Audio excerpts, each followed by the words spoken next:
Court officer. What? Keep running. Where? Around. Kicking dough. Around town. Yeah, it's going down.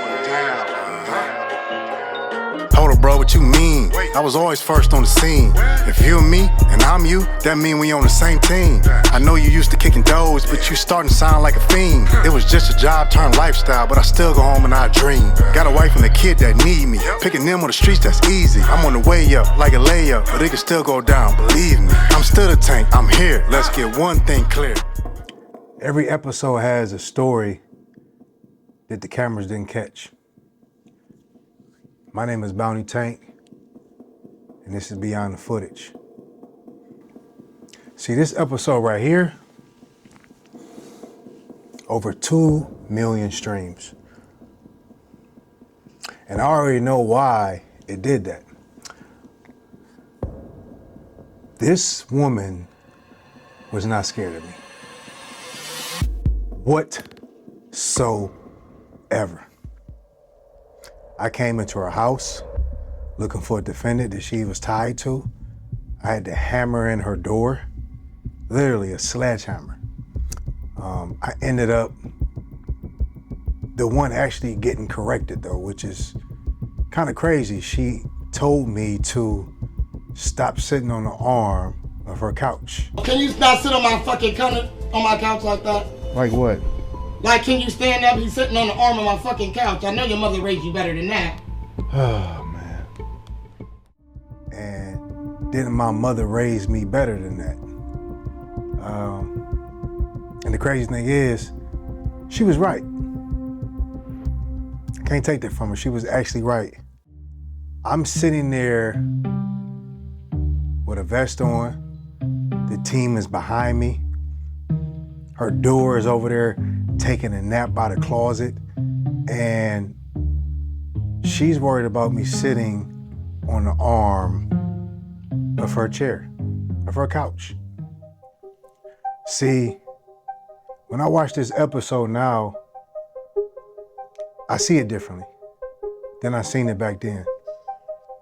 I was still Mr. Kick though. Today, after everything that's happened, after everything I done been through, after being shot, almost losing my life, and having all that time to think, I don't look at situations the same anymore. I just can't. And that doesn't mean I'm wrong for doing my job. I had every legal right to do it. And it doesn't mean I'm scared to do what I need to do to get things done. It just means I understand the weight of it all now. I understand it. See, because sometimes you could be legally right and still look back at yourself and ask, was there another way I could have did this? Because the truth was, she wasn't backing down from the beginning. What? If there's anything that you have to talk to me, you talk to me. We are going to search your house. She wouldn't open the door. She kept talking through the door. I'm trying to explain to her why I'm there, but she's not trying to hear me. She's not trying to hear none of that. Patient, open so we can have a conversation, we can search. You can have a conversation right there, honey. No, we need to search the house. It's at a point where I tell her, hey, look through the peephole. I said, do you see this? Do you see this sledgehammer? Hey, ma'am, look through the peephole. I'm not looking through no Look through the peephole and see what I have, please. And crazy enough, she said, I don't see nothing.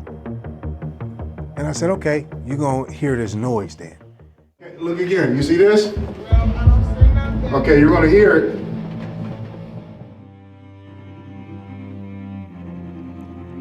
Everybody heard it. She heard it, the neighborhood heard it. Everybody heard this door getting hammered in, and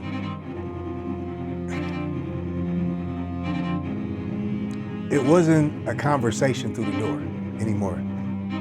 At this point, we now standing in the living room.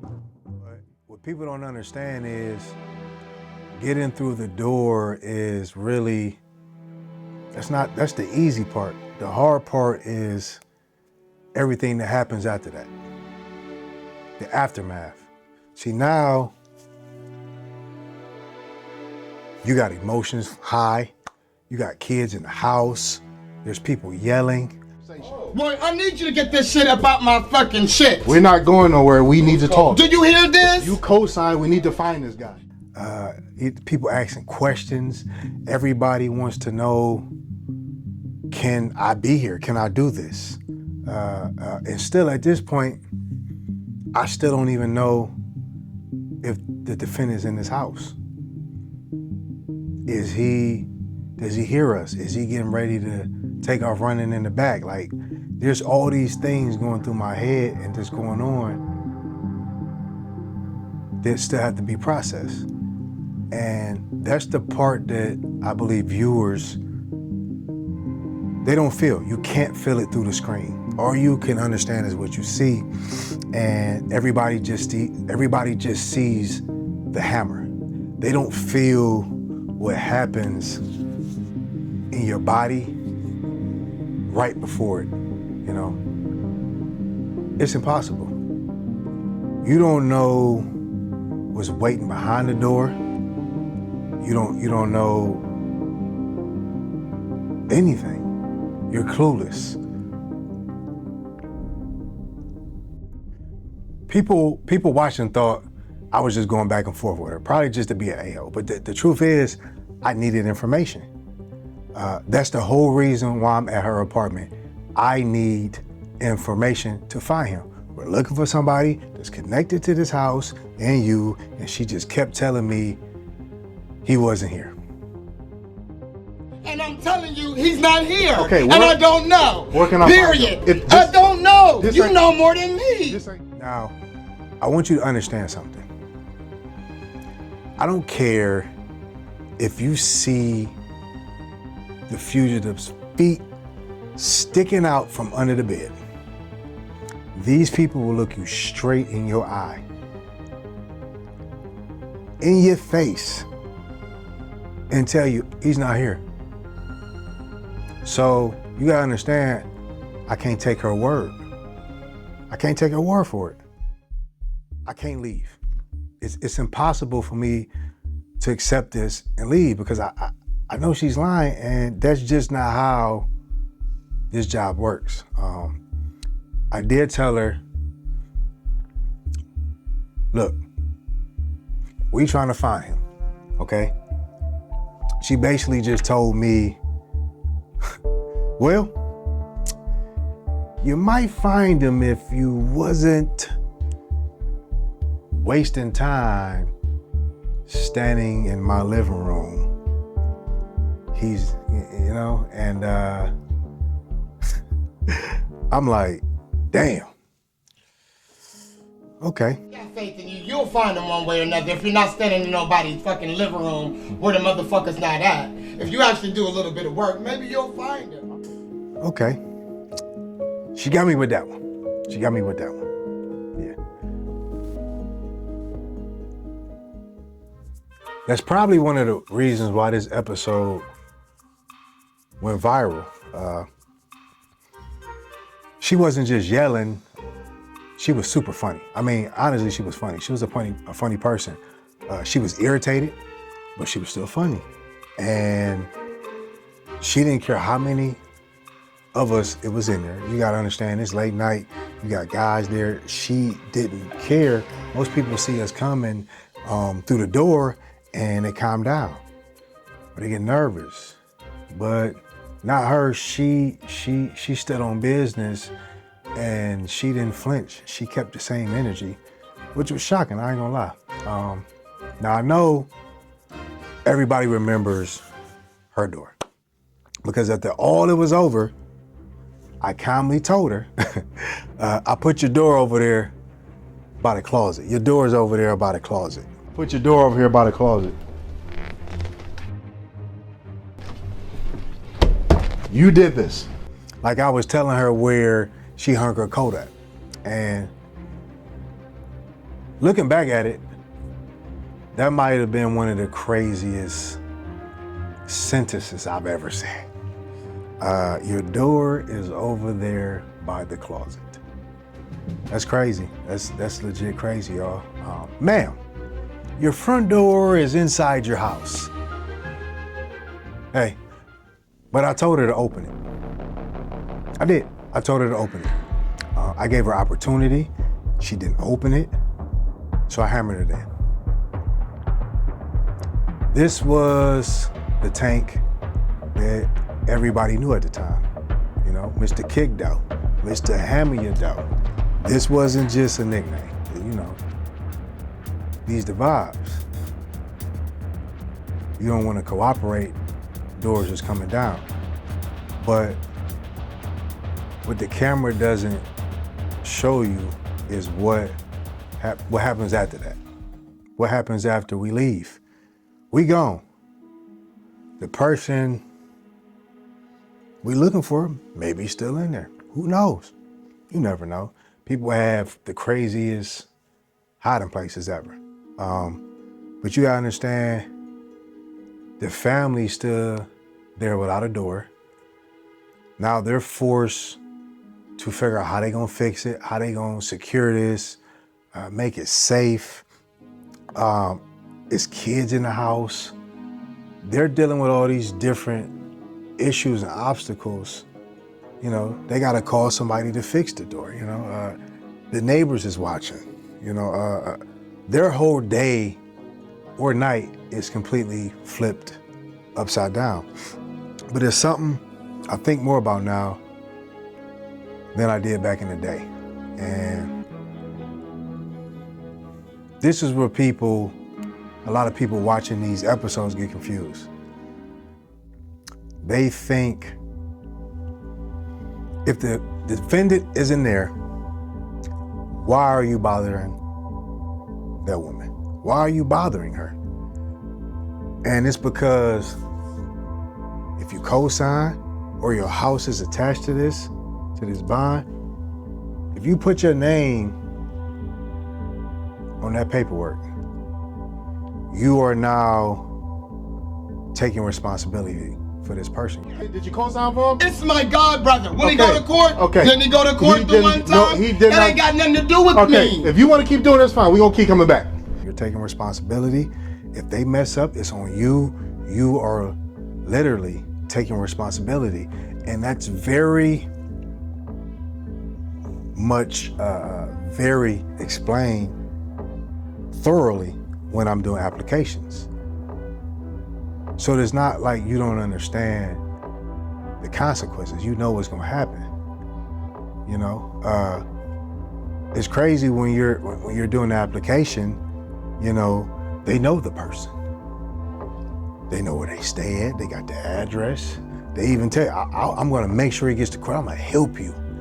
And if they run, you don't get to act like you don't know what I'm talking about. You don't know what their name is. You can't just do that.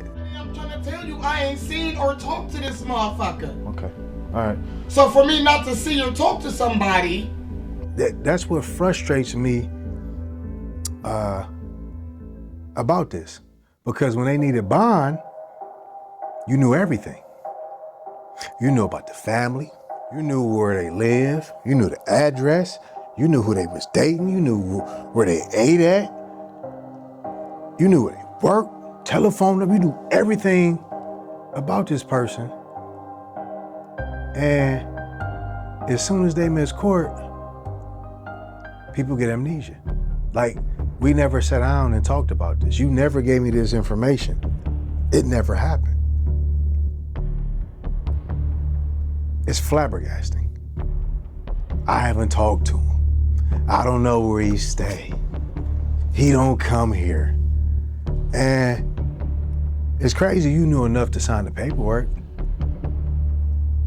Now I need you to know enough to find him. And that's just the reality of this. And I think that this woman understood more than she was willing to admit. I think she just wanted to play ignorant. I truly believe she understood. Because after all that yelling, you gotta understand, after all this situation, I done hammered the door in, we're going back and forth, we still ended up having a conversation, the same conversation that I was asking for in the beginning. Try his mama. Okay. Where Try his else? house. Where else? Anywhere else? How long have you known him? 8 years. Okay. What else can you tell me? Does he drive? Does he have a job somewhere? That I know of, he does work around his mama's house. That's what made this whole thing crazy. It could have all been avoided. I just wanted a conversation. We just could have talked. And the door still would have been alive. The door would have still been standing. It's kids in there. She says she has kids. And this another part of this that kind of blew my mind that people don't really talk about is kids don't understand what a warrant is. Young kids don't know. And they don't understand why a group of guys are standing in the living room, vested up, there's arguing going on. All they know is their mom upset, their grandma or whoever. The doors knocked off the hinges, is broke, and there's strangers in the house. That's all they know. They don't know the logistics because they're just kids. And she then goes to say, how is she supposed to keep her child from seeing what's happening? So I say, close the door. Close the door. Just yelling. You are allowing your kid to see this. How am I allowing my kid Close to the see door. this? Close the door there. No, so y'all can So do you whatever I want need to. my son to see. And she replies, no. Literally, no. So at this point, I don't know what else to tell her. You don't want your kids watching, but you don't want to close the door. You know, I can't turn invisible.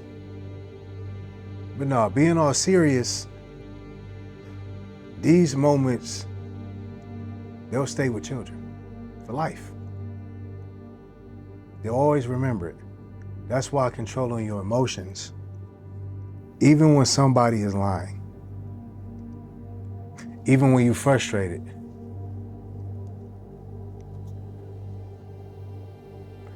the kid is watching how everybody handles it.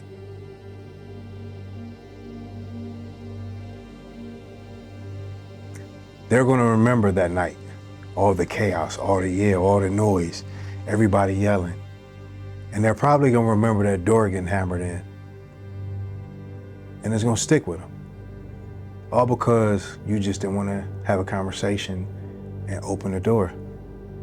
That's another thing that I truly understand more today. Just the aftermath of things, you know. Some people might ask this. Would I have handled it the same way? And truth is, some parts, yeah. Some parts, no. I still would have went in there and got the defendant if he was in there. I still would have did what I needed to do. Stuff is still serious. I still would have went in there and cleared the house. Yeah. And if the door really needed to get broken and kicked in, I still would have did that as well. So there's some things and there's some things that are gonna remain the same. I might have would have spent more time trying to maybe slow the situation down a little bit. Even though I took my time with her, maybe I would have just had one more conversation. Because when you have to invoke force,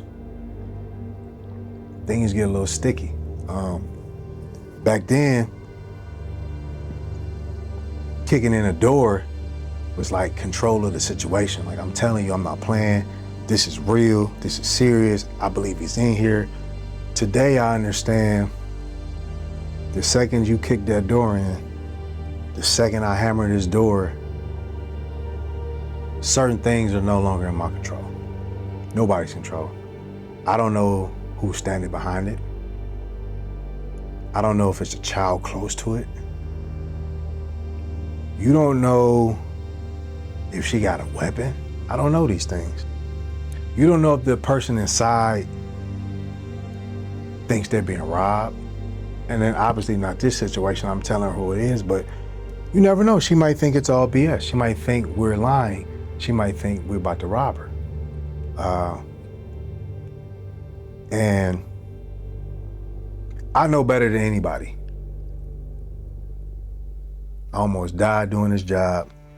It's dangerous, it's a lot of risk, but it's what you sign up to do. So when I look at this footage, this older footage of myself and just walking up to these houses, going in, like literally nothing could happen to me, I see confidence, you know, a little bit of arrogantness. I also see risk. Back then, I thought that being fearless would make me better at my job. I understand that you can't really be fearless doing this job. You can't. Fear is information. Fear tells you to slow down, chill out. It tells you to pay attention to the situation. Fear will do that. Fear will say, think.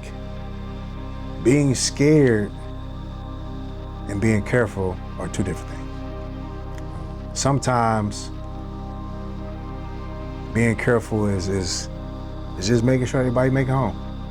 'Cause that's the goal. This lady made the episode better. Let's keep it a buck. I gotta give her credit. She helped make this episode go viral.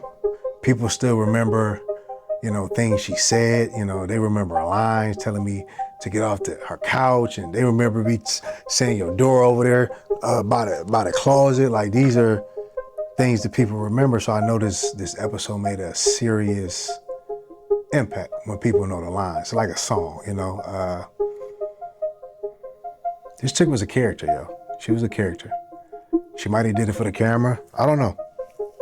I believe maybe she knew who he was the entire time, and she knew we had cameras. And she wanted to show off for the cameras. The frustration was real. She was super frustrated. I'm frustrated. The door was definitely not alive anymore. You know, it was gone. Real life stuff. And that's what made the difference in this episode. You never know what's gonna happen. You never know what type of person is on the other side of that door.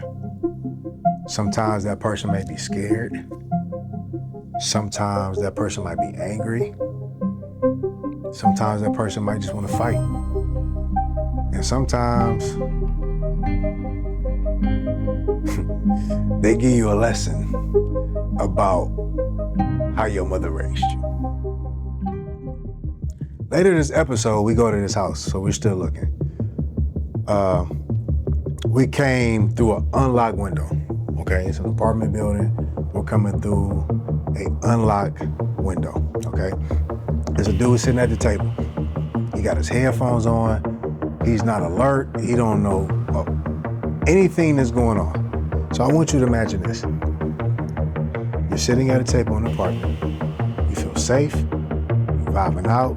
Music playing. You turn around. You see a group of guys in your living room with vests. That has to be a traumatizing situation. Bro looked like his soul left his body. And for the life of me, I can't understand why the window wasn't locked. And he's stuck trying to figure out why we're inside this apartment. What's happening? When I first watched this episode, years ago, I watched this years ago. And I just recently watched it again. And I saw a successful BountyTank show. It went great. It went great. Action, comedy, doors getting laid out, everything people want to see, arguing, drama. And at that, a lot of those moments, the audience remembers. It was a good episode. It was wild. And that's why it was over 2 million views. But now, and like I said, I just watched it recently to go back over this. And now when I watch this, I see something else. I see a younger version of myself. Confident, aggressive, funny, ready to do whatever needs to be done. Ready to go through the front door. Ready. I'm ready. Now, I'm still confident, and if I need to get aggressive, I will. And if doors needs to come down, doors are still gonna come down if it needs be. And of course, I'm still funny, but life humbled me. Life humbled me. Getting shot humbled me. Recovery gave me time to just do a lot of thinking about all the times and all the hunts and the episodes where I actually survived.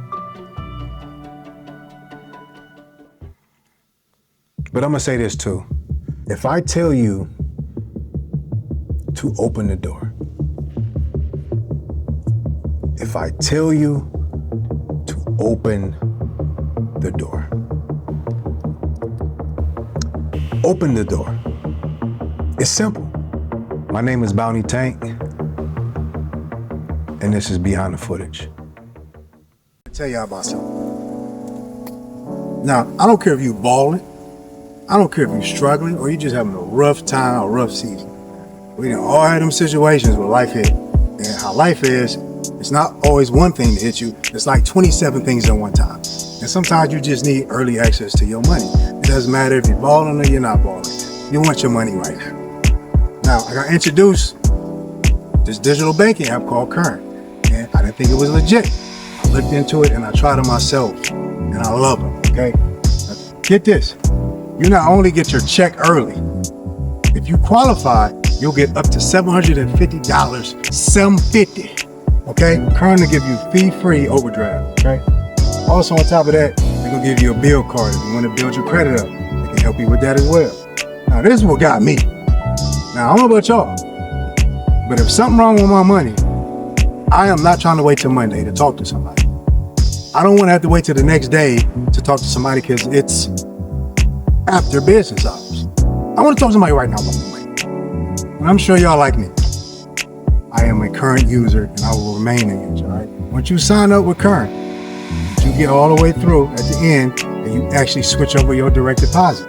It's gonna be a place you put a code, all right? Now, if you put my name, BountyTank, they're gonna give you an extra $75 for a bonus, all right? Yes, type my name in the code, you get $75. Now, I expect somebody to call me or email me and take me to lunch when y'all get that $75, all right? Use my QR code, orders and link in the description, okay? Catch y'all later.